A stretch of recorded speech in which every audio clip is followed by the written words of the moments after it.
muito obrigado por podermos utilizar este espaço. Acho que faz todo sentido a Clara também partilhar essa opinião.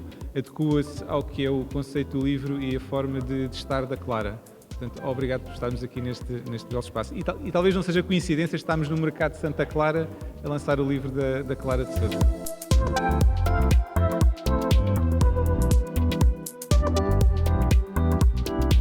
Em relação a este convite, foi um convite que me surpreendeu. A amizade ultrapassa qualquer tipo de rivalidade, se bem que a minha área de atuação seja completamente diferente. Ela é jornalista, eu sou palhaço.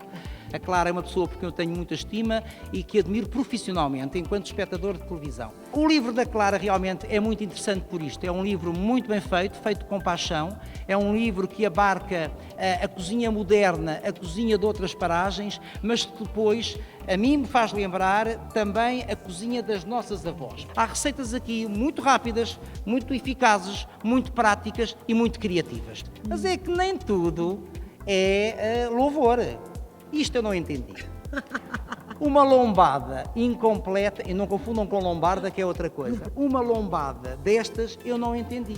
Até que este fim de semana eu estive em Paris e curiosamente entrei no Museu de Artes Decorativas ali do Louvre e qual não é o meu espanto?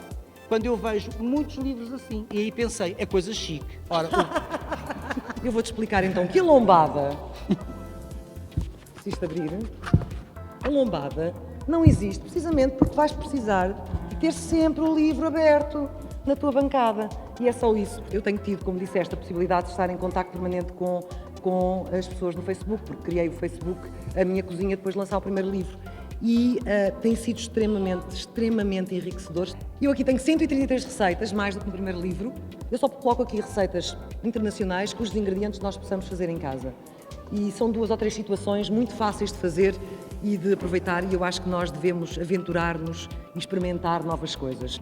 Isto é um reflexo da minha casa, da minha cozinha, é um reflexo de mim, é uma parte de mim. Eu quando disse à minha filha há uns meses, olha filha, a mãe vai fazer um livro novo, não sei se tu, e ela não me deixou acabar a frase. Sim! Muito obrigada por tudo.